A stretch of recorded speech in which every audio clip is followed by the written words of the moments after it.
क्या हाल चाल भाई, क्या हाल चाल। गुड मॉर्निंग भाई, गुड मॉर्निंग, गुड मॉर्निंग। बढ़िया है आप सब। अरे कैसे हो भाई? बढ़िया। हाउ इज द जोश? हाउ इज द जोश भाई? बढ़िया है। आज टोनल क्वालिटी बेटर होगी ना। वो गले बैठ गई थी बच्चे एक दो दिन से। क्या हुई थी? गले अपन की बैठ गई थी बच्चे, है ना। तो अपन लोग लास्ट क्लास में लेक्चर नंबर 8 के अंदर ह्यूमन हेल्थ एंड डिजीज के अंदर अपन कहां तक कंप्लीट करे थे बच्चे? मैंने आपको एन्युप्लॉइडी और पॉलीप्लॉइडी के बारे में बताया था, बहुत सारे सिंड्रोम्स का जिक्र किया था आपने, जिसमें अपने डाउन सिंड्रोम्स के बारे में पढ़ाया था, Edward syndrome, Patau syndrome, cat cry syndromes वगैरह के बारे में पढ़ाया था। फिर मैंने आप सभी को बहुत इंपॉर्टेंट क्लेनफिल्टर सिंड्रोम, टर्नर सिंड्रोम वगैरह के बारे में पढ़ाया था ना। अरे हाँ कि ना भाई? अरे हाँ ना, कुछ तो बोल भाई। अरे आया था सबको समझ? चलिए बच्चे, बहुत बढ़िया बच्चे। क्या? बहुत बढ़िया, है ना। मूड नहीं है क्या? तो मूड बनाया जाए। तो बच्चे आधा चैप्टर लगभग खत्म हो गया है यहाँ पे। अपन लोग नेक्स्ट पढ़ने वाले बच्चे बहुत इंपॉर्टेंट, जो एनसीईआरटी का स्टार्टिंग 2-3 पेज के बाद है, common disease in humans. Common disease in humans बच्चे क्या पढ़ेंगे अपन? कॉमन डिजीज इन ह्यूमंस, यानी कि ह्यूमंस के अंदर फॉर एग्जांपल कौन कौन से डिजीज होते हैं, कौन कौन से डिजीज होते हैं। आप सभी ने बहुत सारे डिजीज का नाम सुन रखा होगा। टाइफाइड होता है, निमोनिया होता है, कॉमन कोल्ड होता है, बहुत सारे वायरल्स भी होते हैं, जिसमें से एड्स वगैरह होते हैं, उसके बाद हेपेटाइटिस होते हैं, फॉर एग्जांपल और भी बहुत सारे जॉन्डिस होते हैं। अपने को बहुत सारे डिजीजों के बारे में आप लोगों ने डे लाइफ में अपन ने सीख रखा होगा, है ना। तो अपन लोग इस आगे पढ़ने वाले कि ये डिजीज होते कैसे हैं, कौन सा ऑर्गेनिज्म रेस्पॉन्सिबल होता है इस डिजीज को करने में, इसका मोड ऑफ ट्रांसमिशन क्या है, इसकी सिम्टम्स क्या पाए जाते हैं, इसकी क्यूरेबिलिटी क्या है। अपन लोग इस सारी चीजों का जिक्र करेंगे इसमें, है ना बच्चे? अरे हाँ कि ना भाई? चलिए बच्चे, ठीक। और इसे प्रिवेंट कैसे किया जा सकता है, इससे अपन लोग बच कैसे सकते हैं, प्रोफाइल एक्सेस क्या है इस डिजीज का, ये सारे चीजों को अपन लोग एक एक करके स्टडी करेंगे।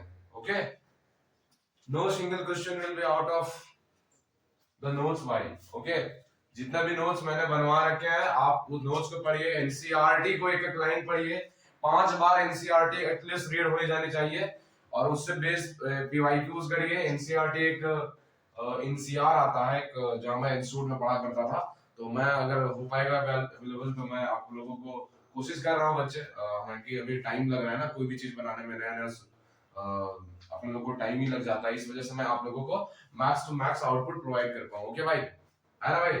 चलिए बच्चे, तो बच्चे क्या स्टार्ट करेंगे अपन लोग? पहला स्टार्ट करेंगे बैक्टीरियल डिजीज से। क्या बच्चे? बैक्टीरियल डिजीज से लेक्चर नंबर 9 में आप सभी का वेलकम है। बैक्टीरियल डिजीज यानी कि बच्चे नाम से अपन लोग को लग रहा है क्या, जो भी the disease which will be cause that which will be responsible, bacteria बच्चे। बैक्टीरिया किससे होगा? जो भी डिजीज होगा यहाँ पे बैक्टीरिया से होगा भाई। अरे हाँ कि ना भाई? बैक्टीरिया से होगा, ठीक है सर। यानी कि जो भी डिजीज अपन पढ़ने वाले हैं वो किससे होगा? बैक्टीरिया से होगा, है ना भाई? मैं इंग्लिश में थोड़ा कम बोलता हूँ क्योंकि हिंदी में अपन क्या है ना, इंडियन से ना भारतीय है, तो अपन हिंदी में कंफर्टेबल होते हैं बच्चे। बट हमारा mode of understanding and mode of क्या अपना पढ़ने का इंग्लिश मीडियम में, but explanation will be in English, both Hindi and English, right. तो will study the bacterial disease. So कौन कौन से बैक्टीरियल डिजीज होते हैं ह्यूमंस के अंदर जो हमारे डे टू डे लाइफ में होते हैं? तो उसमें से पहला डिजीज पढ़ने वाले बच्चे टाइफाइड के बारे में। आप सभी ने तो टाइफाइड के बारे में बहुत अच्छे से सुना होगा। जनरली कोई ना कोई अगल बगल आपके आसपास दोस्त हो, रिश्तेदार हो, कोई ना कोई टाइफाइड से हर साल ग्रसित होता ही होता है बच्चे। टाइफाइड को अपन लोग एक नाम बोलते हैं बच्चे, टाइफाइड को अपन लोग एंट्रिक फीवर बोलते हैं। क्या बोलते हैं बच्चे? एंट्रिक फीवर। अब ये सर, ये कैसा वर्ड हुआ सर, एंट्रिक फीवर? एंट्रिक इस वजह से बोलते हैं बच्चे क्योंकि इसका जो इफेक्ट होता है वो इंटेस्टाइन के अंदर होता है। कहाँ होता है बच्चे? इंटेस्टाइन, यानी कि मेरे हमारे आंत के अंदर होता है। इंटेस्टाइन में भी दो पार्ट होते हैं ना बच्चे, एक होता है स्मॉल इंटेस्टाइन, एक होता है लार्ज इंटेस्टाइन। क्या होता है? स्मॉल इंटेस्टाइन और लार्ज इंटेस्टाइन। तो स्मॉल इंटेस्टाइन के अंदर क्या होता है बच्चे? ये डिजीज होता है। इस वजह से टाइफाइड को क्या बोलते हैं? एंट्रिक फीवर। क्या बोलते हैं बेटा? एंट्रिक फीवर बोलते हैं। एंट्रिक फीवर यानी कि इंटेस्टाइन के में होता है, इस वजह से क्या बोलते हैं अपन लोग? इंटेस्टाइन के पास एंट्रिक फीवर बोलते हैं, है ना बच्चे। अब इसके पैथोजन कौन रिस्पॉन्सिबल होती है सर? तो टाइफाइड कराने के लिए जो पैथोजन रिस्पॉन्सिबल होती है उसका नाम है साल्मोनेला टाइफी। क्या नाम है बच्चे? Salmonella typhi. यानी कि ये जो साल्मोनेला टाइफी है ना, यही रिस्पॉन्सिबल होगा किसको करने के लिए? टाइफाइड को करने के लिए। किसको? टाइफाइड के करने के लिए। ठीक है सर, टाइफाइड समझ में आया कि एक बैक्टीरियल डिजीज है। टाइफाइड, साल्मोनेला टाइफिस होता है, इसे एंट्रिक फीवर बोलते हैं। अब बच्चे एमओटी यानी कि मोड ऑफ ट्रांसमिशन, क्या है बच्चे ये मोड ऑफ ट्रांसमिशन अपन याद रखेंगे, वो केमिस्ट्री वाला एमओटी मत समझ लेना, molecular orbital theory. Mode of transmission क्या है बच्चे, mode of transmission, mode of transmission यानी कि ये कैसा फैलता है बच्चे। तो टाइफाइड कैसे फैलता है, कंटामिनेटेड फूड एंड वाटर, जो भी अपन लोग डे टू डे लाइफ में, मैंने बताया था ना पहले लेक्चर में, अगर आप सभी को फिट रहना है, आप सभी को डे टू डे लाइफ में हेल्दी रहना है, अपने लाइफस्टाइल को प्रॉपर मेंटेन करके रखिए, क्या अपन खा रहे हैं क्या पी रहे हैं वो बहुत ही डिपेंड करता है अपना लाइफस्टाइल, तभी एक पर्सन हेल्दी हो सकता है। मैंने बताया था ना हेल्थ को कैसे अचीव करा जाए, पहला लेक्चर अपना वीडियो देखिएगा, आप सभी को ज्यादा बेटर अंडरस्टैंडिंग होगी। तो contaminated food and water responsible है मोड ऑफ ट्रांसमिशन के लिए, यानी कि प्रॉपर साफ सुथरा खाना नहीं खाना, और वाटर जो भी अपन लोग ड्रिंक कर रहे हैं वो क्या प्रॉपर प्यूरिफाई नहीं है, गंदा पानी पी जा रहे हैं, तो उस वाटर में और वो फूड में इसका जो है पैथोजन जाके वहां पे रहता है, वो हम जब खाना खाते हैं तो हमारे जब इंगल्फ करते हैं खाना तो वो हमारे ओरल रूट के थ्रू फूड रूट के थ्रू अपने बॉडी में जाके ट्रांसमिट हो जाता है और उसके बाद डिजीज कर देता है ना बच्चे। तो फीको ओरल रूट क्या है बेटे, इसका मोड ऑफ ट्रांसमिशन है ना। अगर बात करते हैं सर इतना कुछ समझ में आ गया, ज्यादा कुछ अपन को पढ़ना नहीं है, छोटा छोटा चीज पढ़ना, ठीक है, बाकी पढ़ेंगे अपन फर्स्ट ईयर मेडिकल कॉलेज में जाके, क्या फर्स्ट ईयर मेडिकल कॉलेज में जाके सिम्टम के बारे में अपन लोग डिस्कस करेंगे बच्चे। तो सिम्टम क्या होता है टाइफाइड के अंदर, टाइफाइड मैंने बताया था कि कैसा होता है बच्चे, एंट्रिक फीवर होता है लेकिन इंटेस्टाइन को अफेक्ट करता है, किसको अफेक्ट करता है इंटेस्टाइन को, इंटेस्टाइन में भी किसको अफेक्ट करेगा बच्चे, स्मॉल इंटेस्टाइन को, किसको स्मॉल इंटेस्टाइन को, अगर स्मॉल इंटेस्टाइन को अफेक्ट कर देगा बच्चे तो क्या होगा ना, हमारे बॉडी के अंदर जहां हमारा पेट का रीजन है, स्टमक, जहां स्टमक के पास जो इंटेस्टाइन जहां प्रेजेंट है वहां पे हमेशा एपिगैस्ट्रिक डिस्कम्फर्ट टाइप का महसूस होते रहेगा।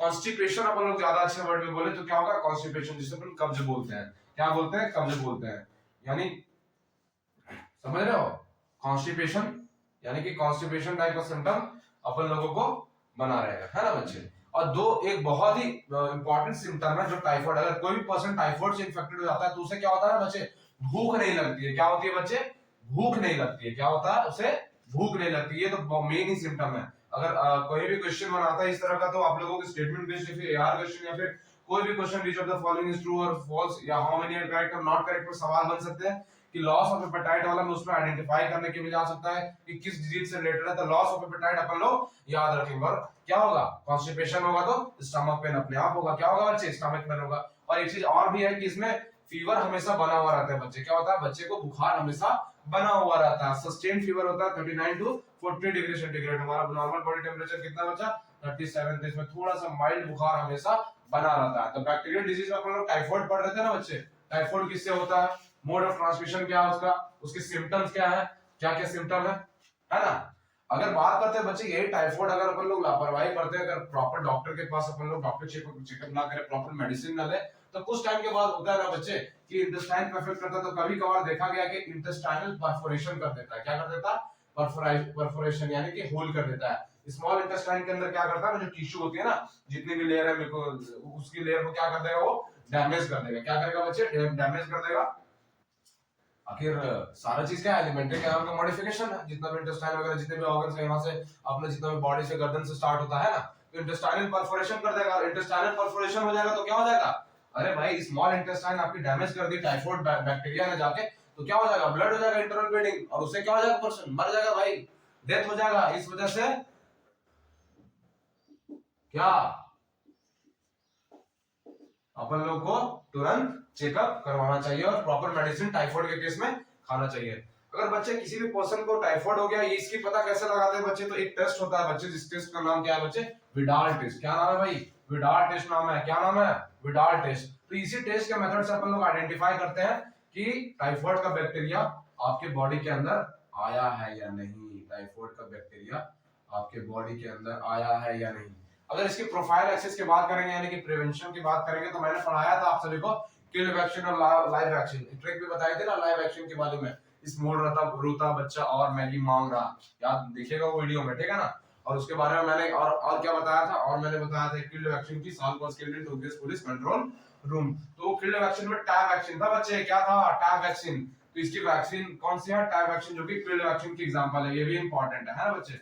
अगर एक बात करते हैं तो क्या हुआ कि ये अगर इसकी हिस्ट्री में अपन जाएंगे तो ये कैसे फैला। फॉर एग्जांपल क्या हुआ ना कि एक कुक हुआ करती थी फॉरेन कंट्री में, उस कुक का नाम था मैरी मिलन, जिसे टाइफॉइड मैरी के नाम से भी फेमस हुई, क्या टाइफॉइड मैरी के नाम से। ये इसको क्या था ना, इसको टाइफॉइड था, लेकिन वो कैसी थी, असिम्प्टोमेटिक थी, यानी कि उसके अंदर सिम्टम नहीं था। फॉर एग्जांपल रिसेंट केस में 2-2.5 साल पहले क्या हुआ कि कोविड आया, सब लोग, आई थिंक बहुत सारे लोग कोविड बीमार थे, मैं भी कोविड से इन्फेक्टेड था, बट मैं भी असिम्प्टोमेटिक था, यानी कि मेरे अंदर कोविड का, कोरोना का एंटीजन मेरे बॉडी में पाया गया था जब मैंने अपनी डिटेक्ट करवाया आरटीपीसीआर करवा के, और जब फाइनल टेस्ट हुआ, लेकिन मैं क्या था, असिम्प्टोमेटिक था ना, मेरे को जितने भी टेस्टलेस, जितने भी कोरोना के सिम्टम अपन लोगों ने सुने होंगे कि खाने की टेस्ट नहीं आती थी, और बहुत सारे 2-4 सिम्टम थे उसके बारे में, खांसी वांसी बनी रहती थी, तो ना मेरे अंदर कोई सिम्टम था, तो मैं कैसा था, असिम्प्टोमेटिक था। उसी तरह टाइफॉइड मैरी के केस में क्या हुआ था ना, उसे टाइफॉइड तो था, बट शी वाज असिम्प्टोमेटिक, तो उसे पता ही नहीं चला मेरे को क्या डिजीज है, और वो सालों सालों तक क्या करते रहे, खाना बनाते रहे, लोगों को खाना खिलाते रहे, और धीरे धीरे करके ये टाइफॉइड उससे फैलता रहा। प्रॉपर उसने हैंड वॉश नहीं किया, प्रॉपर अपनी साफ सफाई नहीं की, और धीरे धीरे फिको ओरल रूट खाने के साथ, पानी के साथ धीरे धीरे लोगों तक पहुंचता रहा, और फिर पूरे दुनिया में आके धीरे धीरे करके फैल गया। तो टाइफॉइड के बारे में अपन लोग, पहला डिजीज बैक्टीरिया के बारे में क्लियर है आप सभी को, इसके सिम्टम क्या है, पैथोजन क्या है, इसकी क्यूरेबिलिटी क्या है, इसे किसने फैलाया, सारी चीज क्लियर है ना भाई। चलिए बच्चे अपन नेक्स्ट पार्ट की ओर मूव करते हैं। अरे मूव करें भाई, अरे हाँ कि ना, चलिए ठीक है। अरे हाँ ना भाई, अरे हाँ ना बोल। सेकेंड डिजीज क्या पढ़ेंगे बैक्टीरिया के अंदर अपन, सेकेंड डिजीज पढ़ेंगे बच्चा निमोनिया।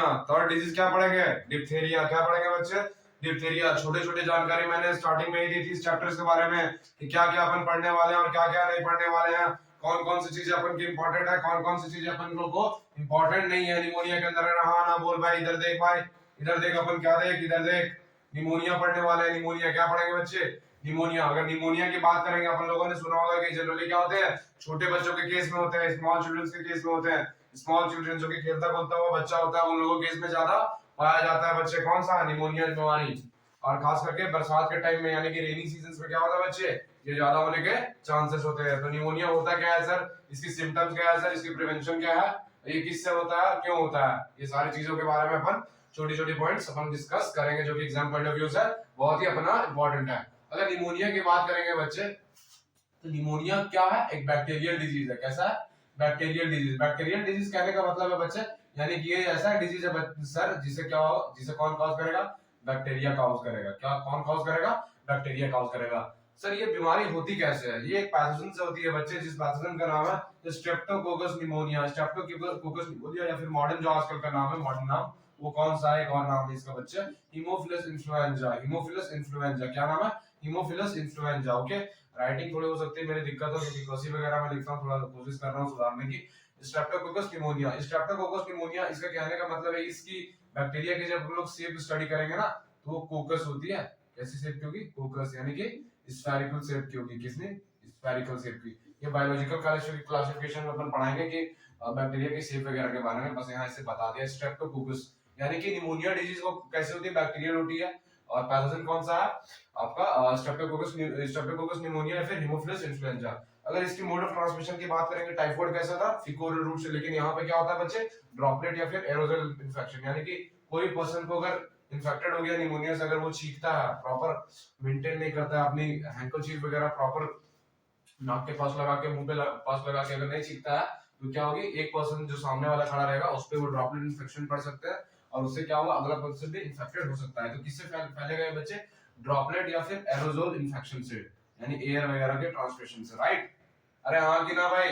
इसके सिम्टम की बात करेंगे बच्चे, तो ये क्या करता है ना, हमारे लंग्स है, लंग्स के अंदर जाएंगे अपन लोग तो अल्वियोलाई मिलेगा, तो अल्वियोलाई को अफेक्ट करेगा। निमोनिया किसको अफेक्ट करेगा, बहुत इंपॉर्टेंट पॉइंट है बच्चे, ये सवाल बहुत आता है नीट में स्टेटमेंट में कि निमोनिया कहां पे जाके अफेक्ट करता है, अल्वियोलाई ऑफ लंग्स पे। किस पे, अल्वियोलाई ऑफ लंग्स पे। फ्लूइड फिल्ड हो जाएगा किसमें, उसमें क्या होगा, धीरे धीरे इन्फेक्शन हो जाएगा, तो उससे क्या होगा, पानी भरना स्टार्ट हो जाएगा। किसके अंदर बच्चे, अल्वियोलाई के अंदर पानी भरना स्टार्ट हो जाएगा। सर क्या होगा, इस अल्वियोलाई के अंदर पानी भरना स्टार्ट हो जाएगा। फिर क्या होगा, अरे पानी भरना स्टार्ट होगा तो सरफेस एरिया अल्वियोलाई में कम हो जाएगा, जो भी अपन लोग सांस अंदर बाहर करते हैं, रेस्पिरेशन करते हैं, उसकी जगह क्या मिलेगी, कम मिलेगी। तो क्या होगा, अपन लोगों को सांस लेने में दिक्कत होगा। सर सांस लेने में दिक्कत होगा, यानी कि प्रॉब्लम होगा रेस्पिरेशन में। अरे हाँ कि ना। फिर क्या होगा बताओ, सारे बॉडी को, सारे टिश्यूज को, सारे ऑर्गन्स को प्रॉपर क्या ऑक्सीजन जा पाएगी, नहीं जा पाएगी सर।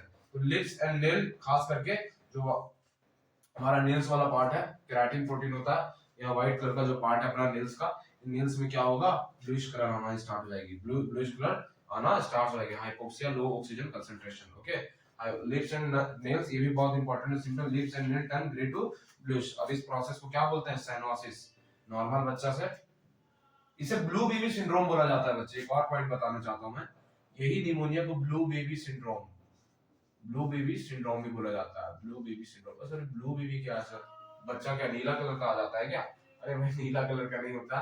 इस डिजीज में और एक सिम्टम मिलेगा, नॉर्मल कफ एंड फीवर। होता क्या है ना बच्चे, ये जिस भी बच्चे को हो जाता है तो होता क्या है, फॉर एग्जांपल जब भी वो एक्सरसाइज या फिर जब भी खेलता कूदता है तो होता है ना कि उसके अंदर क्या है, अल्वेलाई में अफेक्ट हो गया, अल्वेलाई में जाके ये बैक्टीरिया, तो क्या होगा, पानी बनना स्टार्ट हो जाएगा, रेस्पिरेशन में दिक्कत होगा, तो ऑक्सीजन प्रॉपर आएगी नहीं, तो जब जब दौड़ेगा तो क्या होगा, क्या होगा भाई, अरे नीला कलर उसके बॉडी में आने लगेगा जहां जहां ऑक्सीजन की कमी होगी, और वो हल्का हल्का नीला दिखने लगेगा। कैसा नीला दिखने लगेगा, तो इस वजह से ब्लू बेबी सिंड्रोम बोला जाता है। क्या ब्लू बेबी, ये ब्लू बेबी वर्ड से ही कुछ लोग खुश हो जा रहे हैं, ब्लू बेबी सिंड्रोम है कि नहीं? अरे हाँ कि ना भाई, आया समझ में आप लोगों को निमोनिया क्या होता है, निमोनिया कौन सा पैथोजन करता है, ट्रांसमिशन कैसा है, सिम्टम छोटा सा, और क्या है, बस इतना ही पढ़ना है बच्चे, निमोनिया एक्स्ट्रा नहीं पढ़ना है, एक्स्ट्रा अपने को नहीं पढ़ना है, ठीक है ना? एनसीईआरटी में भी इतना ही दिया हुआ है कि नहीं? अरे हाँ कि ना भाई? चलिए बच्चे, अपन लोग जो बैक्टीरिया के अंदर तीसरा डिजीज पढ़ने वाले हैं वो बैक्टीरिया डिप्थीरिया डिजीज। कौन सा डिप्थीरिया? डिप्थीरिया जो करता है बच्चे, वो एक पैथोजन करता है जिस पैथोजन का नाम है कॉर्नीबैक्टीरियम डिप्थीरिया। क्या नाम है बच्चे? Corynebacterium diphtheria. कौन सा? Corynebacterium diphtheria. और यहाँ पर जो टेस्ट होता है, आई थिंक मैं रॉन्ग नहीं तो शायद सिक टेस्ट करके समथिंग होता है, आप लोग एक बार चेक कर लेना, शायद शायद मेरे को याद प्रॉपर नहीं आ रहा है, तो शायद सिक टेस्ट करके इस तरह से होता है, ठीक है ना? तो आप सभी टेस्ट कर लेना, शायद स्पेलिंग गलती हो सकती है डिप्थीरिया के अंदर। क्या बच्चे? डिप्थीरिया के अंदर mode of transmission, mode of transmission अगर बात करेंगे डिप्थीरिया में तो ये भी कैसा है बच्चे, एरोजोल या फिर ड्रॉपलेट इन्फेक्शन से फैलेगा, एरोजोल या फिर पैथोजन बहुत इंपॉर्टेंट है। अगर इसे सिम्टम की बात करेंगे तो मैंने डिप्थीरिया में बताया था आप लोगों को, बहुत इंपॉर्टेंट सिस्टम था, सोर थ्रोट और harshening of voice, harshening of voice, voice अकड़ जाएगी बच्चे, वॉइस प्रॉपर निकलेगी नहीं, एकदम गड़गड़ाहट जैसी महसूस होते रहेगी थ्रोट के पास, थ्रोट का इन्फेक्शन हो जाता है। और अगर इसकी प्रिवेंशन की बात करेंगे बच्चे तो डीपीटी वैक्सीन याद है ना, डिप्थीरिया वाले वैक्सीन के बारे में, डिप्थीरिया जो टॉक्सॉइड वैक्सीन में पढ़ाया था, पर्ट्यूसिस और क्लिल वैक्सीन, यानी कि इसके साथ में कॉम्बिनेशन दिया जाता है बच्चे, एक सिंगल आता है, तो डीपीटी वैक्सीन का इस्तेमाल करते हैं इसके प्रोफाइलैक्सिस यानी कि प्रिवेंशन ऑफ डिजीज के लिए। तो डिप्थीरिया आप लोगों को समझ में आया कि पैथोजन कौन सा करता है बच्चे, कॉर्नीबैक्टीरियम डिप्थीरिया करता है। सर मोड ऑफ ट्रांसमिशन क्या है, मोड ऑफ ट्रांसमिशन क्या है बच्चे, एरोजोल या फिर ड्रॉपलेट इन्फेक्शन है, सिम्टम क्या है, थ्रोट इन्फेक्शन वगैरह, हार्शनिंग ऑफ वॉइस, और डीपीटी वैक्सीन अपन लोग इस्तेमाल करते हैं। अरे हाँ कि ना भाई, अरे हाँ कि ना? शायरी सुनोगे? मैं शायर हूँ। अपन क्या, अपन बच्चे को पढ़ाते हैं, अपन को बच्चे को थोड़ी हेल्प करते हैं उसके लक्ष्य तक पहुंचने में। शायरी तो बार बार में होता रहेगा, लेकिन अगर कर रहे हो तो मैं आप लोगों को मना नहीं करूंगा। किस पॉइंट पे सुनना है, मोटिवेशन सुनना है या फिर आप लोग की एज की ग्रुप की सुननी है थोड़ी, कैसा सुनना है भाई? मोटिवेशनल सुनना है, मोटिवेशनल नहीं? चलो मैं तो मोटिवेशन देता ही हूँ। आज थोड़ा प्यार की बातें हो जाए। किसकी बातें? प्यार की बातें, है ना? आप लोग पेन डाउन करिएगा, शायरी अगर सुन रहे हो तो प्रॉपर उसे एंजॉय करके सुनो। क्या? प्रॉपर उसे एंजॉय करके, कोई भी काम कर रहे हो एंजॉय करके उसे सही इंटेंशन से करो तो काम गलत नहीं होता है, आगे ना आगे जाके आपको अच्छा रिजल्ट मिलेगा।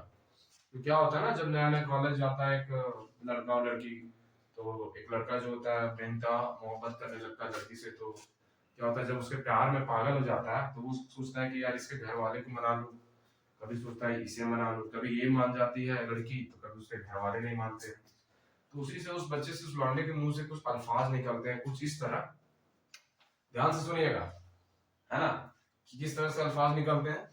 कुछ इस तरीके से अल्फाज निकलते हैं कि यूं तो दुनिया में, यूं तो चेहरे के होते हैं दुनिया में नकाबे कितनी, यूं तो चेहरे के होते हैं दुनिया में नकाबे कितनी, इस जहां में न जाने हजार शख्स मिल जाते हैं, इस जहां में न जाने हजार शख्स मिल जाते हैं। यूं तो चेहरे की होती है दुनिया में नकाबे कितनी, इस जहां में न जाने हजार शख्स मिल जाते हैं। इस बार किस्मत बदलेगा मेरा तो उनसे जरूर पूछूंगा, इस बार किस्मत बदलेगा मेरा तो उनसे जरूर पूछूंगा, तुम बदलती हो तो तुम्हारे घर वाले क्यों बदल जाते हैं। अरे हाँ कि ना भाई? अरे हाँ कि ना? ऐसा कंडीशन किन किन लोगों के साथ है? होना नहीं चाहिए। पढ़ाई में ध्यान दीजिए, है ना। अल्टीमेट लोग क्या है कि अपना सक्सेस डिपेंड करता है बच्चे। सोसाइटी आपको आपके सक्सेस से, आपके टैलेंट से नहीं पहचानेगी, आप किस पोजीशन पे हो, आप किस कामयाबी पे उस पे पहचानती है। ये जो कि बहुत गलत है, लेकिन क्या करोगे, हम यही सोसाइटी में रहते हैं ना। हम अपने आप को चेंज कर सकते हैं जल्दी, सोसाइटी को नहीं। पहले अपने आप को चेंज करिए, उसके बाद सोसाइटी को चेंज करिए। ओके बच्चे, तो नेक्स्ट पार्ट की ओर मूव करें अपन। चलिए बच्चे, ठीक है ना भाई। चौथी डिजीज पढ़ेंगे बच्चे बैक्टीरियल के अंदर, वो क्या है, डिसेंट्री। क्या है डिसेंट्री? ये बच्चे अपन लोग उसमें नहीं पढ़ेंगे, किसमें, एक और जो होता है एंड अमीबा हिस्टोलिटिका वाला केस, यानी कि प्रोटोजोन वाला केस में, किसमें, प्रोटोजोन में पढ़ेंगे। लेकिन क्या ना बेटे, दो तरह की डिसेंट्री होती है, बैक्टीरियल भी होती है, एक जो म्यूकोसा को अफेक्ट करता है, वो एंटीअमीबा हिस्टोलिटिका, तो वो वहां पे पढ़ेंगे। बट यहाँ पे भी अपन लोग इसको छोड़ेंगे ना, अपन लोग इसे कंप्लीट करेंगे। तो बच्चे एक डिजीज होती है डायसेंट्री बोलते हैं, डायसेंट्री। इसको क्या बोलते हैं अंग्रेजी में, सिजेलोसिस। सिजेलोसिस क्या बोलते हैं, सिजेलोसिस। ये बच्चे डायसेंट्री, ये जो बैक्टीरियल है बच्चे, ये कौन सा है, वो नंबर समझ लेना, प्रोटोजोन वाला। ये बैक्टीरियल डायसेंट्री है। कौन सा, बैक्टीरियल डायसेंट्री है, शायद समझा भाई। स्पेल चेक कर लेना, ठीक है ना। अगर बात करते हैं बच्चे साइजेलिया डिसेंट्री, बैक्टीरिया जो है डायसेंट्री, वो पैथोजन कौन सा है, तो पैथोजन जो कॉज करता है बच्चे, उस पैथोजन का नाम याद रखेंगे अपन लोग, साइजेलिया डिसेंट्री। क्या नाम है बच्चे, साइजेलिया डिसेंट्री। क्या नाम है बच्चे, साइजेलिया डिसेंट्री। क्या नाम है, साइजेलिया डिसेंट्री। अगर डिसेंट्री की बात करेंगे तो ये किससे फैलता है बच्चे, फीको ओरल रूट के थ्रू, यानी कि फीको ओरल रूट के थ्रू, यानी फूड इनकंटामिनेटेड वाटर से फैलता होगा, फूड इनकंटामिनेटेड वाटर से फैलता होगा, फूड इनकंटामिनेटेड वाटर से। अरे हाँ कि ना भाई, अरे हाँ ना, कुछ तो बोल, अरे पक्का पक्का याद है। चलिए, फूड एंड कंटामिनेटेड वाटर से, किससे, फूड एंड कंटामिनेटेड वाटर से। तो डिसेंट्री किससे फैलता है बच्चे, फूड एंड कंटामिनेटेड वाटर, यानी कि फीको ओरल रूट से। और सिजेलिया डिसेंट्री बैक्टीरियल डिसेंट्री को कॉज करता है। ये दोनों चीज याद अपन रखेंगे।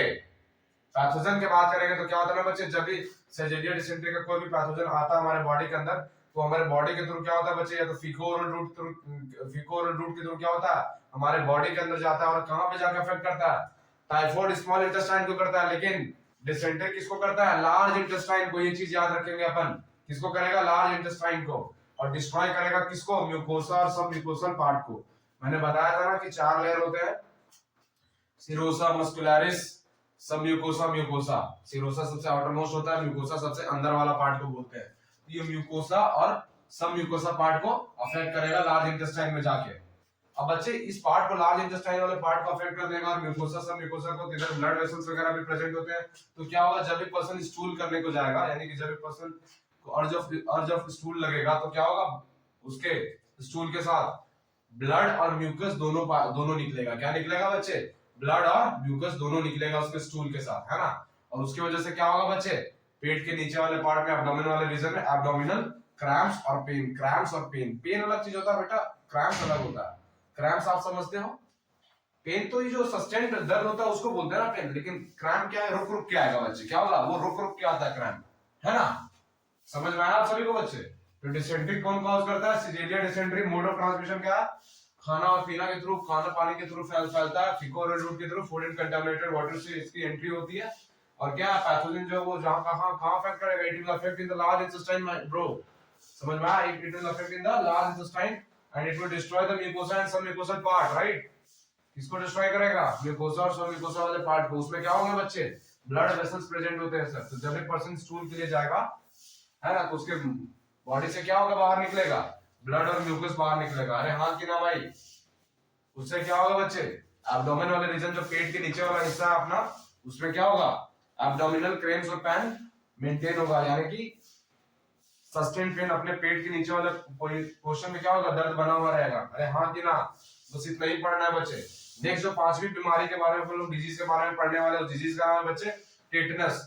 जो भी गांव से बिलोंग करते हैं या शहर से बिलोंग करते हैं, खास करके गांव वाले, आप सभी ने सुना होगा कि कोई किसान अपना खेत में हल चला रहा था, तो क्या हुआ ना उसे, जिस हल जो तो ट्रैक्टर वगैरह से खेत अपन प्लग करते हैं, राइट। तो पहले टाइम क्या था, अपन 2 जोड़ी बैल लगा के खेत को जुताई करते थे किसान वगैरह हमारे लोग, ठीक है। तो क्या होता था, कई बार बहुत सारे ऑब्जेक्ट से उसे बॉडी में चोट लग जाती थी, तो अपन लोकल लैंग्वेज में सुनेंगे जाकर टेटनस का इंजेक्शन ले लेता है।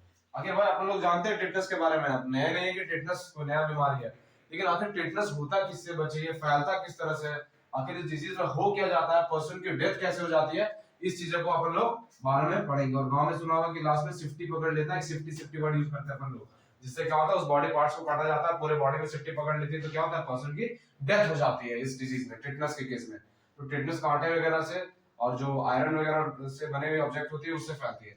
अगर बात करेंगे बेटे पैथोजन की जो टिटनस कॉज करता है, उस पैथोजन का नाम है बच्चे क्लोस्ट्रीडियम टेटनी। क्या नाम है भाई? Clostridium tetani. अगर मोड ऑफ ट्रांसमिशन कैसे मैंने बताया ना, इंजरी वगैरह हो जाएगा या फिर मिट्टी वगैरह में काम कर रहा है तो सॉइल कंटेमिनेशन से फैल जाएगा। क्या होता है ना बच्चे, मिट्टी में क्या होता है कि टेटनस का जो बैक्टीरिया है ना उसकी स्पोर्स प्रेजेंट होती है। क्या होती है? स्पोर्स, छोटे छोटे स्पोर्स प्रेजेंट होती है। कौन से छोटे छोटे स्पोर्स प्रेजेंट होती है ना बच्चे?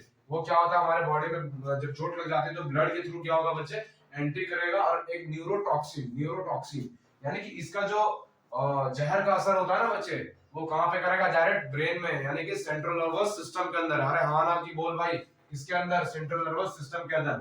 और क्या रिलीज करेगा? एक न्यूरोटॉक्सिन जिसका नाम है टिटैनोस्पैज्मिन। क्या मैंने बोला था ना, बायो में वर्ड का खेल बहुत होता है, टर्मिनोलॉजी का। टर्मिनोलॉजी आपने पकड़ लिया तो बायो सीख लिया, उसके बाद याद कर लेना समझ के। अरे हाँ कि ना भाई, टिटैनोस्पैज्मिन रिलीज करेगा। ये टिटैनोस्पैज्मिन क्या करता है ना बच्चे, इनहिबिट करता है सिक्रीशन का एक इनहिबिटरी गाबा जो इनहिबिटरी न्यूरोट्रांसमीटर होता है ना, गाबा सीएनएस में बताऊंगा, उसको इनहिबिट कर देता है। यानी कि गाबा का काम क्या होता है बच्चे? फॉर एग्जांपल ये मेरा हाथ है। क्या है? मेरा हाथ है ना, मेरा हाथ है, तो ये मेरा हाथ है, तो ये क्या हुआ? कॉन्ट्रैक्ट, ये हुआ relax, contract relax, contract relax. अब क्या होगा ना बच्चे, जब टिटैनोस्पैज्मिन मेरे बॉडी के अंदर आ जाएगा तो क्या होगा? कॉन्ट्रैक्ट तो होगा बट ये रिलैक्स ही नहीं हो पाएगा।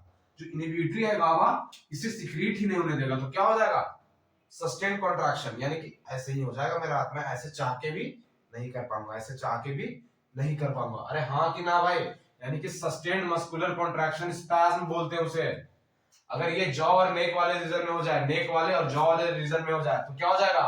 अरे मुंह ही बंद हो जाएगा भाई, ऑक्सीजन जाएगा ही नहीं, तो आदमी का क्या हो जाएगा? डेथ हो जाएगा। जॉ एंड बोलते हैं ना, जबान अकड़ गई इसकी, गर्दन अकड़ गई, यही है जबान और गर्दन अकड़ना। जॉ एंड नेक क्या हो जाएगा? लॉक हो जाएगा। तो इसको क्या बोलते हैं? लॉक जॉ डिजीज भी बोलते हैं, लॉक जॉ डिजीज। अगर बैक मसल की बात करेंगे, अपने पीठ की पार्ट वाले की बैक मसल अगर स्ट्रेच हो गया तो उसे ओफ्लोस्टोमस बोलते हैं। इंपॉर्टेंट नहीं है, ऐसे याद रखो, ये इंपॉर्टेंट है। लॉक जॉ भी बोलते हैं, ये इंपॉर्टेंट है। तो ये बैक मसल स्ट्रेच हो जाएगी। अगर फेस वाले पार्ट में हो गया तो स्ट्रेटनिंग ऑफ फेस मसल, जिसको रास्कस सार्कोइडिनस बोलते हैं। क्या बोलते हैं? रास्कस सार्कोइडिनस। तो आप सभी को समझ में आया टिटनस क्या होता है? पैथोजन क्लोस्ट्रीडियम टेटनी करता है, मोड ऑफ ट्रांसमिशन सॉइल और इंजरी से होता है। स्पोर आता है, रिलीज करता है एक न्यूरोटॉक्सिन जिसका नाम है टिटैनोस्पैज्मिन, इनहिबिट करता है गाबा के सिक्रेशन से, तो कॉन्ट्रैक्ट हो जाएगा, रिलैक्स नहीं हो पाता। जॉ नेक में हो गया तो लॉक जॉ बोन डिजीज बोलते हैं, फेशियल में हो गया तो रास्कस सार्कोइडिनस। बस इतना ही पढ़ना है बच्चे टिटनस के केस में। इसकी क्या है, अपन लोग सुई लेते हैं ना, इंजेक्शन 2 या 3 पड़ता है, 2 या 3 सुई पड़ती है, कांटा वगैरह चुभने से भी फैल सकता है। इस वजह से अपन लोगों को कोई भी बीमारी को हल्के में नहीं लेना है ना? अरे हाँ कि ना, बोला गया ना एड्स के लिए, don't die of ignorance, don't die of ignorance, ignore मत करो इसे। उसी तरह से कोई भी बीमारी को अपन लोगों को इग्नोर नहीं करना है। अरे समझ में आया? नेक्स्ट पार्ट छोटा सा 2 बचेगा टीबी और अति के बारे में, उसके बाद अपन लोग स्टार्ट करेंगे वायरल डिजीज के बारे में। किससे स्टार्ट करेंगे? वायरल डिजीज के बारे में। अरे बैक्टीरियल समझ में आ रहा है भाई? चलिए ठीक है बच्चे। भाई क्लियर है? छठी डिजीज के बारे में क्या पढ़ेंगे? प्लेग के डिजीज को बैक्टीरियल के अंदर क्या बोलते हैं बेटे? प्लेग को ब्लैक डेथ, काली मौत। क्या बोलेंगे हिंदी में? काली मौत। काली मौत, ये कैसी मौत है भाई? प्लेग के बारे में अगर प्लेग की बात करेंगे बच्चे, तो इसे जो फैलाने वाला पैथोजन होता है उसे बोलते हैं यर्सीनिया पेस्टिस। क्या नाम है बच्चे? याद रखेंगे अपन लोग, यर्सीनिया पेस्टिस। क्या नाम है? Yersinia pestis. ये जो चूहों के काटने की वजह से, जो चूहे नाले गटर वगैरह में पाए जाते हैं, रैट फ्ली के काटने की वजह से, जिसके अंदर क्या होता है बच्चे? एक पैथोजन कॉजिंग, जिस तरह से स्पोरोजोइट है उसी तरह से क्या होता है? जीनोस्पाइला चियोपिस उसके ऊपर प्रेजेंट होता है। क्या होता है? जीनोस्पाइला चियोपिस, जीनोस्पाइला, XENOSPYLLA CHEOPIS, जीनोस्पाइला चियोपिस। ओके, जो भी बोले अपन। तो प्लेग क्या होता है? ब्लैक डेथ होता है, पैथोजन कॉज करता है कौन सा? Yersinia pestis. Bite rat flea की वजह से होता है। सिम्टम क्या होगा? आपको हाई ग्रेड फीवर रहेगा, तो नॉर्मल है सब में। और मोस्ट इंपॉर्टेंट सिम्टम है बच्चे, स्वेलिंग हो जाता है। किसके अंदर? लिम्फ नोड्स के अंदर। लिम्फ नोड मैंने बताया था ना, जो लिम्फ को कैरी करते हैं, हमारे बॉडी में दो तरह के फ्लो सिस्टम होते हैं, ब्लड और लिम्फ। तो लिम्फ को कैरी करते हैं तो लिम्फ नोड उसे बोलते हैं ना, लिम्फ नोड उसे बोलते हैं, जो कि खास करके पैरों वाले रीजन में ज्यादा पाए जाते हैं, पैरों वाले रीजन में ज्यादा पाए जाते हैं, जो कि एलिफेंटियासिस में आगे पढ़ाऊंगा, इसमें एलिफेंटियासिस में जिसे अफेक्ट करता है वो डिजीज के बारे में, ठीक है ना, अगले क्लास में पढ़ाऊंगा, कल क्लास में, ठीक है। तो प्लेग के अंदर क्या होता है ना बच्चे, दो तीन जगह प्लेग हो सकती है। एक तो निमोनिक प्लेग बोलते हैं, निमोनिक, निमोनिया कहाँ, लंग्स में होता है, अल्वेलाई के अंदर, यानी कि निमोनिक प्लेग वो प्लेग होता है जहाँ कौन सा पार्ट बॉडी का अफेक्टेड हो जाएगा, लंग्स वाले पार्ट, कौन सा पार्ट अफेक्टेड हो जाएगा, लंग्स वाले पार्ट।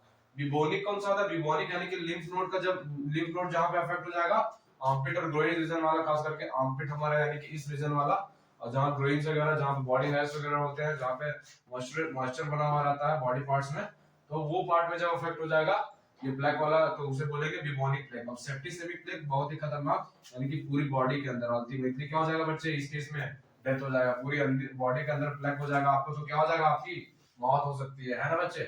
तो प्लेग को अपन लोग ध्यान में रखेंगे। जो सातवीं डिजीज है बच्चे, छोटी सी जानकारी, टीवी। टीवी के बारे में आप लोगों ने सुना होगा, टीवी के सिम्टम में आप लोगों ने सुना होगा कि सस्टेन्ड खांसते रहता है, कफ एंड कोल्ड हमेशा बरकरार रहता है, उसके इसमें म्यूकस वगैरह का सिक्रीशन बॉडी से होते रहता है। कई बार क्या होता है, खून भी आ जाता है, खांसने के साथ साथ खून भी आते रहता है। तो टीवी के कुछ कुछ लक्षण होते हैं। इसमें 6 महीने की दवा चलती है बच्चे, कितनी, 6 मंथ की लगातार दवा चलती है। वो टीवी बहुत बड़ी बीमारी नहीं है बच्चे, अगर हम लोग सही टाइम में आइडेंटिफाई कर ले तो प्योर ड्यूरेबिलिटी है भाई इसकी, है ना। तो ये टीबी जो होता है बच्चे, माइकोबैक्टीरियम ट्यूबरक्लोसिस करता है। कौन सा पैथोजन करता है बच्चे, कौन सा पैथोजन करता है sir, Mycobacterium tuberculosis, Mycobacterium tuberculosis करता है। इसकी प्रिवेंशन क्या बच्चे, इसमें मैंने वैक्सीन बताया था ना आप सभी को टीबी की, बीसीजी वैक्सीन। बीसीजी वैक्सीन याद करो, वैक्सीन वाले पार्ट में कौन से वैक्सीन, बीसीजी वैक्सीन, बैसिलस, क्या फुल फॉर्म था इसका, कालमेटेड ब्यूरिन। याद कर भाई, याद कर, भूल जाते हो यार आप सब, ऐसे बोलोगे तो डॉक्टर कैसे बनोगे, है कि नहीं। तो बीसीजी वैक्सीन, है कि नहीं, बीसीजी वैक्सीन के बारे में। तो ट्यूबरक्लोसिस कौन करता है, माइकोबैक्टीरियम ट्यूबरक्लोसिस, और प्रोफाइलैक्सिस प्रिवेंशन क्या है, बीसीजी वैक्सीन। कॉलेरा के बारे में बात करेंगे बच्चे, तो कॉलेरा बीमारी को हिंदी में क्या बोलते हैं, हैजा। नाम अटपटा लग रहा है ना, बट इसे हैजा बीमारी बोलते हैं। क्या, हैजा बीमारी बोलते हैं। ये एक तरह से कह सकते हो कि सीवियर फॉर्म ऑफ डायरिया है। क्या भाई, सीवियर फॉर्म ऑफ डायरिया है, severe form of diarrhoea. Diarrhoea वो कंडीशन होती है बच्चे जब ह्यूमंस के अंदर क्या होता है, हमारे बॉडी से आयंस का, मिनरल्स का लॉस हो जाता है, आयन सॉल्ट मिनरल्स का लॉस हो जाता है बच्चे, आयंस मिनरल सॉल्ट का लॉस हो जाता है। तो इसकी प्राइमरी ट्रीटमेंट क्या है, ओआरएस का घोल पिला दो। क्या पिला दो, ओआरएस का घोल पिला दो, अपने आप बॉडी रिकवर हो जाएगी अगर थोड़ी सी भी है। लेकिन इस बीमारी को अपन लोग इग्नोर नहीं कर सकते, है ना भाई, है कि नहीं, ठीक है ना। चलिए बच्चे, तो आप सभी को बैक्टीरियल डिजीज क्लियर हो गया। अब अपन लोग वो डिजीज के बारे में पढ़ने वाले जो वायरस कॉज करते हैं। अभी तक जितना भी 8 डिजीज पढ़ा आप सभी ने, कौन कौन पढ़ा, और याद रखिएगा क्योंकि बहुत सारा में आइडेंटिफाई करने के लिए आता है कि कौन सा बैक्टीरियल है, कौन सा वायरल है, कौन सा प्रोटोजोन है, कौन सा हेल्मिन्थ है। अरे हाँ कि ना, चलिए ठीक है। तो वायरल डिजीज के बारे में अपन लोग शुरू करेंगे किससे, अरे किससे स्टार्ट करेंगे भाई, कॉमन कोल्ड से। कॉमन कोल्ड जो कि सर्दियों में नवंबर से खास करके फरवरी तक 4 महीने जो सर्दी बनी हुई रहती है, 4 महीने, ये 4 महीने में हर एक आदमी को लगभग हो ही जाता है कॉमन कोल्ड। कभी ना कभी वो पर्सन इन्फेक्टेड होता है इस बीमारी से। तो कॉमन कोल्ड का पैथोजन कौन सा भाई, याद है किसी को, कोई जानता है कि बताओ, नाम बताना चाहो। अरे रीनो वायरस भाई, कौन सा, रीनो वायरस। चलिए अपन लोग स्टार्ट करते हैं इस कॉमन कोल्ड को जानने के बारे में। तब तक ये सारा पार्ट समझ में आ गया, चलिए ठीक है।